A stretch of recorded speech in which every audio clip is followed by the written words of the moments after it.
지금 우리 주제 표와 회복 캠페인 같이 하겠습니다. 주여 이제 회복하게 하소서. 예배를 회복하겠습니다. 기도를 회복하겠습니다. 사랑을 회복하겠습니다. 가정을 회복하겠습니다. 사명을 회복하겠습니다. 아멘. 이번 주 묵상 말씀 요한복음 13장 34절 말씀을 우리 세 번 우리 같이 읽겠습니다. 시작. 새 계명을 너희에게 주노니 서로 사랑하라. 내가 너희를 사랑한 것 같이 서로 사랑하라. 새 계명을 너희에게 주노니 서로 사랑하라. 내가 너희를 사랑한 것 같이 너희도 서로 사랑하라. 새 계명을 너희에게 주노니 서로 사랑하라. 내가 너희를 사랑한 것 같이 너희도 서로 사랑하라. 아멘. 하나님께서 오늘 우리에게 주시는 말씀 출애굽기 26장 1절에서 37절까지 말씀입니다. 자, 오늘 본문을 통해서 연결되어 세워진다 라는 제목으로 말씀의 의미를 같이 나누겠습니다. 여러분, 좋은 영화는 각 장면들마다 이제 숨어있는 여러 의미들이 있습니다.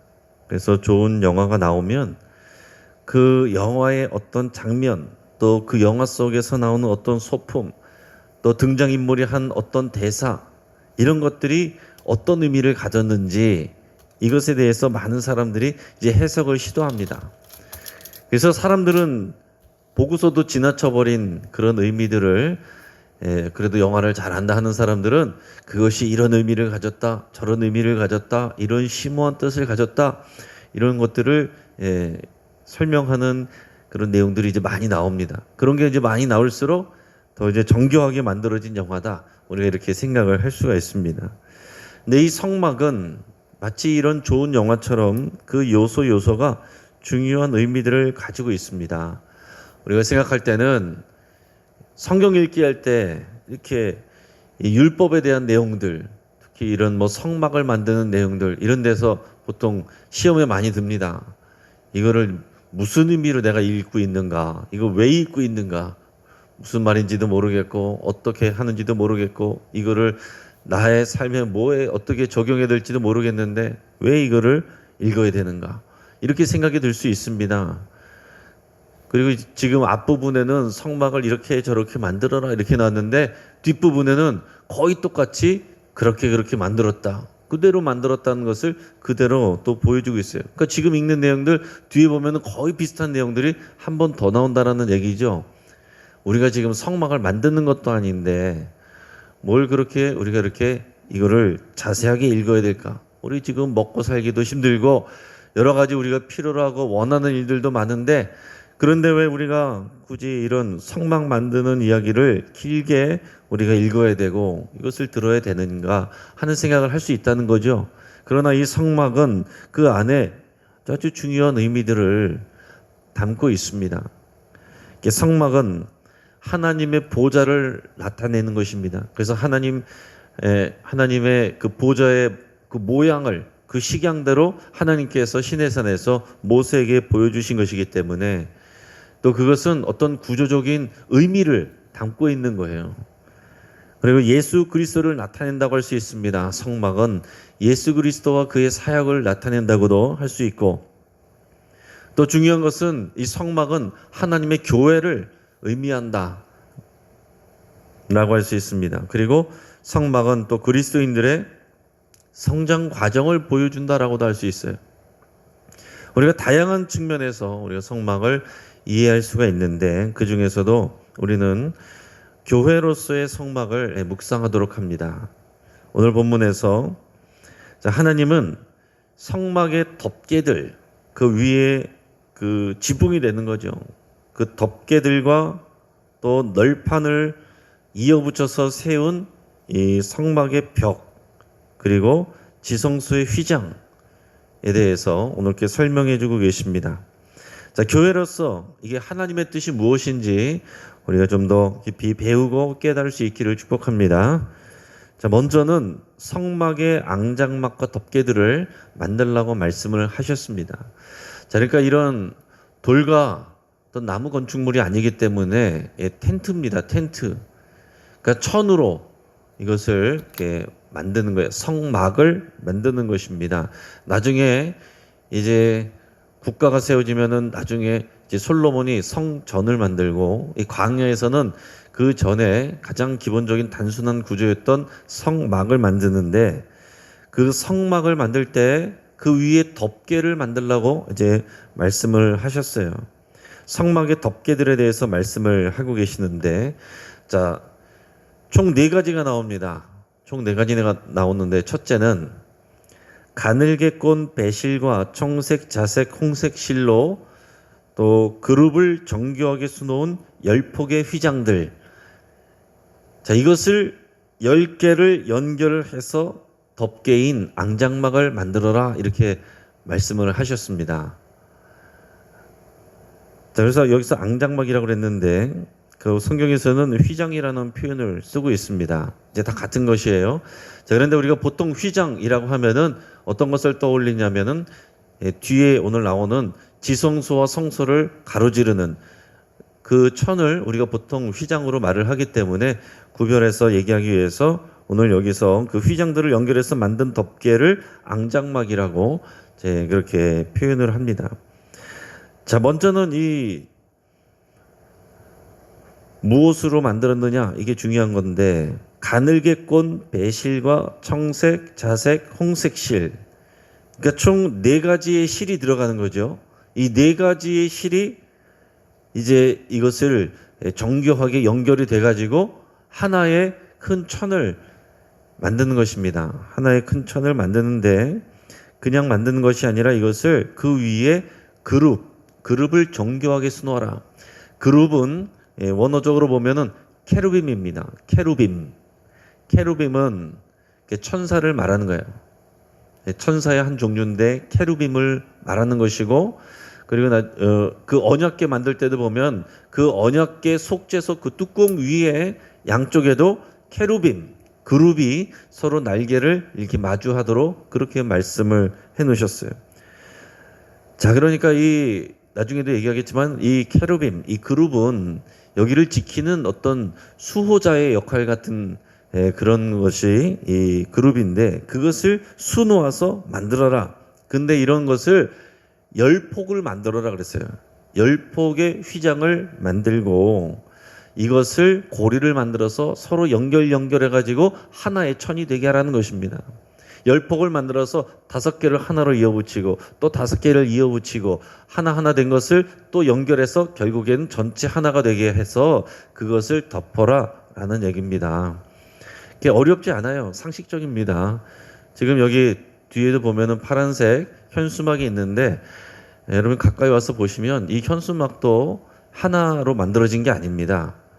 이게 이만한 큰 그 인쇄물을 뽑아낼 수 있는 그런 기계가 없기 때문에 이 가운데를 좀 크게 하고 위아래를 좀 작게 해서 이 세 개를 하나로 이렇게 묶어 놓은 거예요.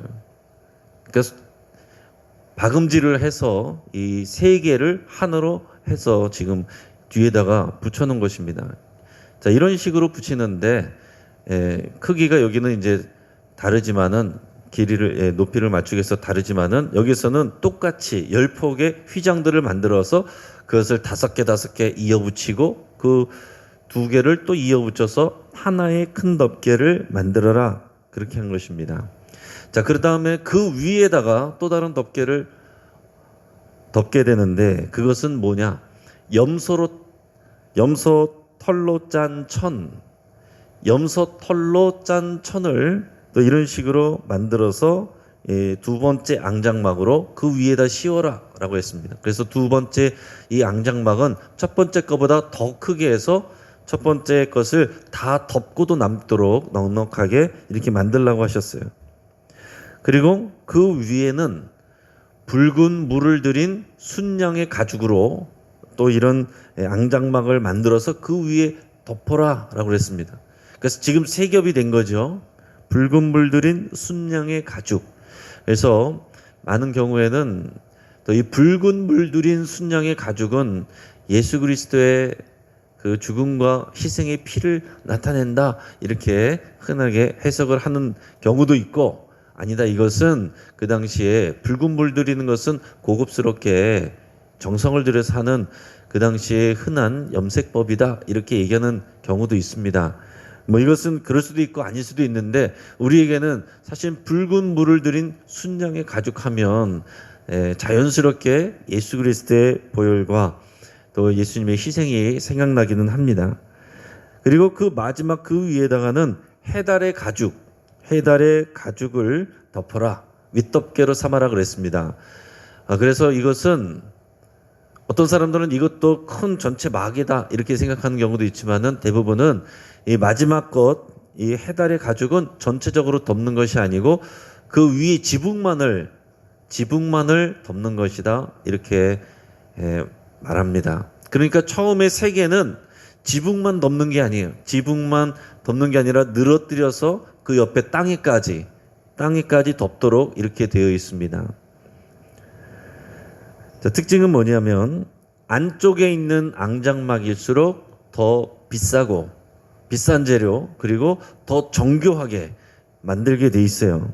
반대로 바깥으로 갈수록 덜 비싸고 그 만드는 기술도 덜 정교해도 되는 그런 식입니다.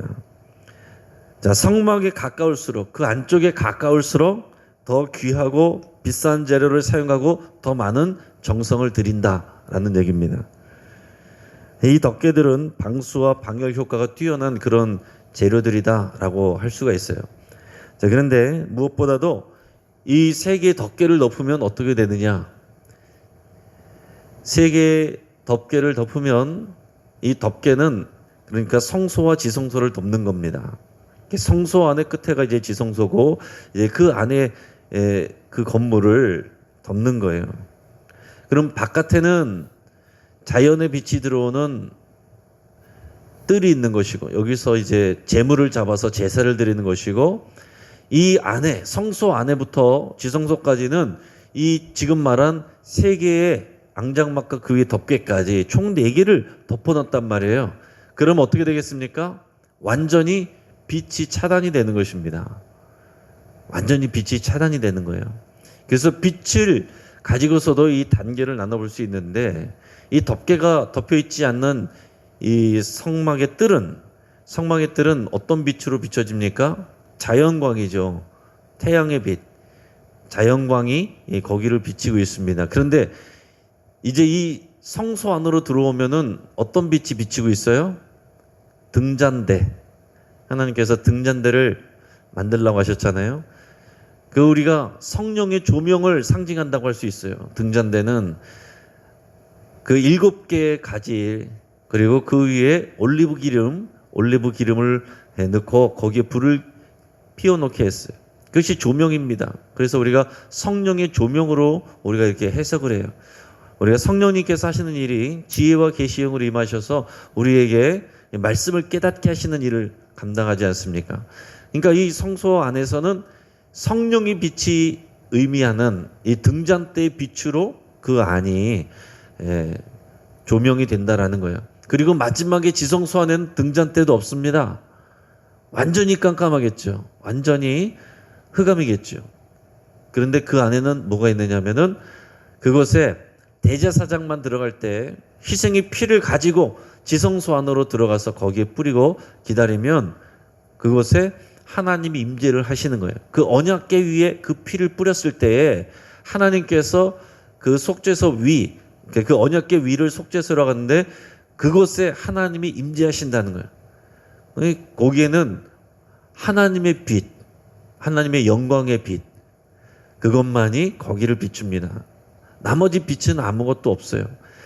자, 그래서 이것을 우리가 빛의 단계로 본다면 가장 바깥쪽에는 어떤 단계입니까? 그냥 자연의 빛, 이 세상적인 원리가 적용이 되는 그런 것이라고 한다면, 이 중간에 성소는 성령의 빛으로 우리를 깨우쳐 주시고 가르쳐 주시고 인도하시고 보게 하시는 성령의 조명이 있는 것이고, 가장 안쪽에는 하나님의 영광의 빛이 있는 것이다, 이렇게 얘기할 수가 있습니다. 그래서 우리 신앙생활은 뜰만 밟고 왔다 갔다 하는 사람 어떻게 했어요? 자연의 빛만 보는 거예요. 그러니까 세상의 원리와 세상 사람들처럼 똑같이 그렇게 사는 것입니다. 그런데 그 안으로 들어온 사람은 제사장까지 들어올 수 있어요. 제사장은 어떤 사람입니까? 이 성령의 빛과 인도와 조명을 받는 것입니다. 그래서 세상의 원리가 아니라 성령의 인도하심을 따라 사는 거예요. 가장 안쪽에 들어온 사람은 대제사장만 들어올 수 있어요. 대제사장은 어떤 빛 안에서 거하게 되는 사람입니까? 하나님의 영광의 빛.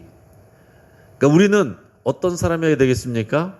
하나님의 영광의 빛까지, 자연의 빛과 더불어서 성령의 빛, 그리고 하나님의 임재의 영광의 빛까지도 우리는 받는 그런 거룩한 하나님의 제사장으로서의 삶을 살아야 되겠다. 이것을 우리가 영적으로 우리가 이렇게 적용하고 묵상을 할 수가 있습니다. 자, 그 다음에는 뭘 만들려고 하시냐면 15절에서 30절까지는 널판과 회막 벽을 만들려고 하십니다. 그러니까 쉽게 말해서 벽을 만드는 거예요. 벽을 이렇게 네모나게 벽을 만들게 하시는데 그 벽도 하나로 그냥 전체적으로 네 판 이렇게 딱딱딱 만드는 것이 아니라 널판을 만들어 가지고 북쪽과 남쪽에 20개씩 양쪽에 8개 이런 식으로 해서 그것을 이어 붙여서 벽을 만들게 하셨다라는 것입니다. 자, 크기는 어떻게 되느냐? 널판이 한 장당 크기가 어떻게 되냐면은 길이, 즉 높이가 10규빗이라고 그랬어요. 그러니까 한 규빗은 어떤 것이냐면은 보통 성인 남자의 이 팔꿈치에서 끝에 가장 긴 가운데 손가락 끝까지의 길이를 한 규빗이라고 그래요. 이것을 보통 50cm로 잡습니다. 사람들 팔이 대부분 다 길이가 틀리니까 이것을 꼭 정확하게는 할 수가 없는데 대략적으로 성인의 이 길이를 50cm 정도로 잡습니다. 그러니까 이 널판의 높이가 10규빗이라고 한 것은 대략 5m 정도가 되겠죠. 그러니까 여러분 상상을 해보세요. 이 널판이 하나가 5m 정도, 제가 2m가 안 되는 키인데, 그러니까 저의 2배보다 더 높은 거잖아요. 그러니까 5m 정도 되는 그 높이가 되는 것입니다. 그리고 너비는 1.5규빗이라고 그랬어요. 그러니까 약 75cm, 1m가 안 되는 것이죠. 그러니까 길다란 판이 되는 거예요. 길다란 판, 75cm면 한 이 정도 되겠죠. 그래서 여기서 5m까지 높아가는 그런 널판을 이어 붙이게 되는 것입니다. 근데 두께는 본문에는 나와 있지 않아요. 그런데 유대의 랍비들은 1규빗이다 이렇게 보통 생각하고 가르칩니다. 1규빗이 얼마나 정도 된다고요? 50cm. 그러면 여러분이 상상해 보십시오. 널판 하나가 두께가 50cm가 되는 이런 널판을 하나를 만드는 것도 보통 일이 아니겠죠. 보통 일이 아닌 것입니다. 이것도 조각목으로 만들려고 하셨어요. 그러니까 널판 하나를 만드는 것도 생각을 해보면 이게 참 보통 일이 아니겠다라는 생각을 하게 됩니다. 자, 그런데 이 각 널판은 다 동일한 규격을 갖추어서 만들려고 그랬어요. 똑같이 만들어야 됩니다. 그래야 연결해서 붙일 수 있으니까요. 자, 그러니까 각자 서로 다르면 안 되는 것입니다. 각자 서로면 안 되고 널판들은 다 똑같이 만들어야 돼요. 그리고 중요한 것은 이 수십 장의 널판들을 잇는 것입니다. 이어지게 하는 게 중요한 일이에요. 이것을 위해서 각 널판면에 2개의 촉을 만들려고 그랬어요. 그래서 이것들을 서로 끼워 연결하게 만들었다라는 것입니다. 이것은 쉽게 생각하면은 우리가 이제 어린이들 가지고 노는 레고 그런 블럭들 있잖아요. 그게 서로 이렇게 나와 있는 것도 있고 들어가 있는 것도 있어서 이거 끼워 맞추는 것처럼 그렇게 만들게 하셨다는 거예요. 그리고 다른 이제 널판과 다른 부속품들은 모두 금으로 입히거나 순금으로 제작하게 하셨어요. 자, 그러니까 이 회막벽부터가 온통 금으로 보이니까 하나님의 영광을 상징하는 그 아름다운 그런 모습이 되겠죠. 그리고 그 받침대는 은으로 만들려고 이렇게 얘기를 하셨어요. 그리고 이것만 가지고서는 견고할 수가 없겠죠. 그래서 견고하게 연결하기 위해서 널판들을 나란히 이렇게 쭉 세운 후에 맨 위쪽에는 꺽쇠를 꽂게 되어 있습니다. 둘 사이에 위에 홈을 둘 다 파놓고 그 2개를 잇는 꺽쇠를 이렇게 끼워서 그 사이사이를 이어서 붙인다라는 거예요. 그러려면 어떻게 됩니까?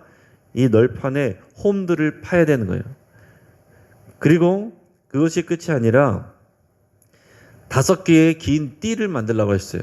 쉽게 말하면 긴 봉입니다. 긴 막대기 같은 거를 띠를 만들어서 이 널판들의 중간에 구멍을 내서 다 끼워 넣으라 그랬습니다. 이것은 널판들의 중앙에 구멍을 뚫어가지고 봉으로 그 구멍들을 꿰뚫게 한 것으로 생각을 합니다. 그래서 5개로 이것을 다 연결하게 되어 있습니다.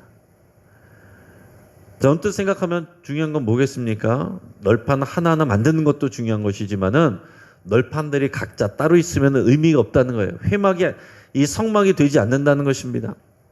잘 연결되는 게 중요하다는 거예요. 그것을 위해서 각자의 널판들 그대로 있으면 안 되고 홈도 파내야 되고 꺽쇠로 또 이렇게 연결도 해야 되고 이 긴 띠로 봉으로 서로를 연결하는 이게 중요하다라는 얘기입니다. 자, 그 다음에는 휘장을 만들려고 그랬어요. 마지막에 31절에서 37절까지는 2개의 휘장을 만들게 하시는데 처음에 이 덮개를 만들었던 앙장막과 마찬가지로 그 재료가 뭐냐면 가늘게 꼰 배실과 청색, 자색, 홍색 실입니다. 이게 굉장히 귀한 그런 비싼 그런 재료다. 여러분 그렇게 생각하시면 되겠습니다. 이것으로 휘장을 만들게 하셨어요. 그리고 마찬가지로 그 위에는 천사인 그룹들을 정교하게 수놓게 하셨습니다. 그래서 이 처음 휘장은 성소와 지성소, 우리가 아는 것처럼 성소와 지성소를 구별하는 역할을 합니다. 자, 쉽게 말해서 지성소의 가림막이 되는 거죠. 그래서 이 휘장 안에 언약궤를 들여놓게 되어 있습니다. 아무나 들어올 수 없도록 오직 1년에 한 차례 대속제일 때 이 휘장 안으로 대제사장만 희생의 피를 가지고서 그리고 자신의 죄를 깨끗이 하고서만 들어올 수가 있었다라는 거죠. 그리고 또 하나는 똑같이 만들어서 성소로 들어가는 입구 가림막으로 만들었습니다. 그래서 우리가 보통 휘장을 얘기를 할 때는 이 지성소와 성소를 가로지르는 이 휘장을 보통 생각을 하죠. 그런 똑같은 것으로 이 성소를 들어가는데도 휘장이 있었다라는 것을 여러분 아시면 되겠습니다. 창세기에 보면 이 아담과 하와가 죄를 지었을 때 하나님께서 에덴 동산에서 추방하셨습니다. 그리고서는 그들이 그 죄를 가지고 다시 들어올 수 없도록 어떻게 하셨냐면은 두루 도는 불칼, 예전 번역본어는 화영검이라고 그랬죠. 두루 도는 불칼과 그룹들로 하여금 이 천사들로 하여금 그 입구를 지키게 하셨어요. 들어오지 못하도록. 즉 그것을 나타낸다 할 수 있습니다. 그 휘장에는 그 그룹들을 새겨놨어요. 그래서 이 언약궤 안으로 들어오지 못하도록 그 길목을 지키게 하신 것입니다. 자, 지금 그런데 우리는 어떻습니까? 우리가 아는 것처럼 예수님께서 십자가 달려 죽으셨을 때 그 휘장을 하나님께서 위로부터 아래로 찢으셨다라고 그랬어요. 사람이 찢었으면 아래부터 찢어야 되겠는데 위로부터 아래로 찢어졌다는 것은 오직 하나님이 하셨다라는 그런 말씀이죠. 하나님이 스스로 찢으셨습니다. 예수님의 그 피값으로 휘장을 찢으셨기 때문에 1년에 한 차례 대제사장만 대표로 들어가는 것이 아니라 저와 여러분들이 누구나 다 들어올 수가 있게 된 것이고 오늘 이 자리에 이곳에 함께 모여서 우리가 기도하고 말씀을 들을 수 있는 것은 주의 임재 앞에 우리가 대제사장처럼 하나님 앞에 나왔다라는 것입니다. 그래서 우리가 예배할 때마다 우리의 그 보혈을 의지해서 하나님 앞에 나가는 것이고 그래서 그 보혈을 의지해서 참여의 기도를 드리고 또 하나님 앞에 순결하게 거룩한 모습으로 나가는 거예요. 얼마나 은혜의 시대에 살고 있습니까, 여러분? 이제 말씀을 정리하겠습니다. 자, 하나님의 교회는 서로 다른 사람들이 어울려서 연합하고 조화롭게 하나 되는 공동체입니다. 처음에 덮개를 덮을 때 뭘 만들려고 그랬어요? 가늘게 꼰 배실과 청색, 자색, 홍색 실로 이것을 다 엮어서 하나의 천이 되도록 만드는 것입니다. 그 안에 가장 귀하게 만든 최초의 덮개는 그렇게 만든 거예요. 여러분, 이것이 우리 교회를 상징한다 할 수가 있습니다. 어떤 사람은 가늘게 꼰 배실과 같고 어떤 사람은 청색, 자색, 홍색 실과 같이 각자의 개성들이 다 틀린 거예요. 그러나 하나님은 다 서로 연결돼서 하나의 천이 되게 하시고 그것으로 덮개를 만드셨다라는 것입니다. 여러분, 우리는 서로 다릅니다. 달라서 여러분, 우리가 서로 싫어하기도 하고 부딪히기도 하고 또 상처 주기도 하지만은 교회는 서로 하나의 천처럼 이렇게 연결이 돼서 하나의 막이 되어야, 그래야 우리 하나님의 거룩한 성막처럼 된다. 이것이 하나님의 교회입니다. 두 번째는 또 마찬가지로 교회는 연결되어야 교회입니다. 널판들 수십 장을 만들어 놨어도 각자가 훌륭해도 연결되지 않으면 아무것도 아니라는 거예요. 나는 내 모습 이대로만 있겠다 이렇게 갖고는 안 됩니다. 촉도 만들어야 되고 홈도 나와야 되는 거예요. 나는 하나도 양보하지 않겠다. 그래가지고 연결이 안 되는 것입니다. 각자에게 홈이 있어야 되는 거예요. 포기하는 것이 있어야 되고 내려놓는 것이 있어야 홈이 생기는 거잖아요. 그래야 그 안에 꺽쇠를 끼워 넣고 봉을 끼워 넣는 거거든요. 구멍이 뚫려야 되는 것입니다. 나는 교회 왔을 때 하나도 안 변하겠다. 그러면 교회가 되지 않는 것입니다. 말씀 앞에서 내가 홈도 생겨나고 구멍도 생겨나고 그런 빈틈이 생겨야 우리 안에 꺽쇠가 들어가고 봉이 들어가는 거예요. 여러분, 그렇게 연결이 되어야만 벽이 되는 것이고 성막이 완성이 되는 것입니다. 그리고 우리 안에 이런 꺽쇠와 같이 서로 다른 널판들을 연결해주는, 이 띠와 같이 연결해주는 그런 리더들이 필요한 것입니다. 중직자들이 그런 역할을 하는 것이고 교구장 또 구역장님들이 이런 역할을 하는 거예요. 각자 따로 있지만은 서로 연결해주고 이어지게 하는 그런 리더들이 교회에 있어서 이 서로 다른 널판들이 하나의 벽이 되도록 하는 거. 그래서 교회는 서로 연결되고 결합하여 주님의 몸으로 함께 세워져 가는 것입니다. 마지막으로 성막에는 그룹이 새겨져 있다라고 그랬어요.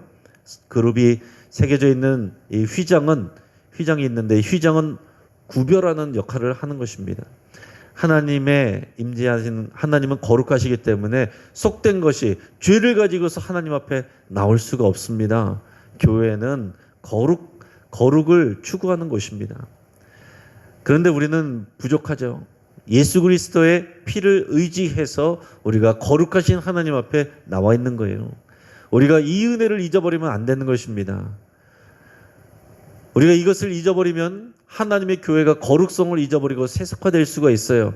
거룩을 추구하다가 보면은 너무 분리해가지고 접근하지 못하게 만들 수도 있습니다. 하나님은 거룩한 교회이지만 그러나 하나님께서 예수의 피로 이 휘장을 찢으셔서 모든 죄인들이 나오게 하신 것, 여러분 이것을 우리가 함께 묵상을 해야 됩니다. 나도 죄인이지만 내가 거룩해서 이렇게 서 있는 것이 아니고 오직 예수 그리스도의 피로 저나 여러분이나 그 피 아래에서만 우리가 주님 앞에 나올 수가 있는 것이고, 그리고 우리는 그 피 앞에서 피를 의지해서 나온 우리는 하나님의 거룩을 추구하며 살아가는 그런 사람들이고 그런 교회입니다. 여러분, 이 성막에 담겨있는 이 귀한 하나님의 영적인 교훈들을 마음에 새기고 교회로서 살아가시기를 주의 이름으로 축복합니다. 한번 기도하겠습니다. 오늘 말씀을 붙잡고 함께 기도합니다. 말씀을 붙잡고 기도할 때에 우리가 서로 다름을 인정하고 존중하면서 어우러지는 교회가 되기를 위해서 기도하겠습니다. 개인주의와 이기주의 그리고 끼리끼리 문화, 이것을 청산하고 서로 연결되고 결합하는 교회가 되기를 힘쓰기로 여러분 같이 기도할 수 있길 바랍니다. 교회가 나뉘어져 있고 연결되지 않으면 교회가 아닙니다. 예수님의 보혈로 찢어진 휘장을 지나 하나님께로 나갈 수 있음을 여러분 감사하시고 우리가 이런 은혜 가운데 살고 있다는 것을 늘 기억하셔서 은혜로 살아가고 항상 감사하는 믿음으로 살아갈 수 있기를 기도할 수 있기를 바랍니다. 우리 가정을 위해서 기도하겠습니다. 우리 사랑하는 가정이 성막처럼 세워지기를 위해서 같이 기도하고, 그리고 이 자리에 먼저 나와 있는 우리가 그것을 서로 연결하는 꺽쇠가 되고 그런 띠가 되는 그 역할을 감당할 수 있기를 여러분 위해서 함께 기도하겠습니다. 우리 11월에 있을 장로 선거를 위해서 여러분 같이 기도하겠습니다.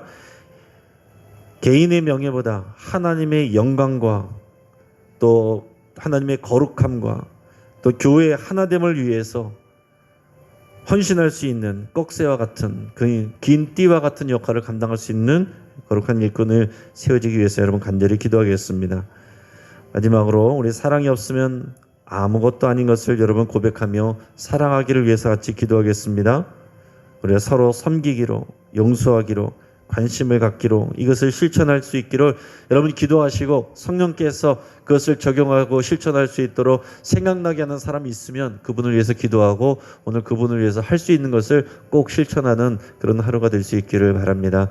이 시간 주여 한번 부르짖고 여러 가지 기도 제목을 가지고 함께 기도하겠습니다. 주여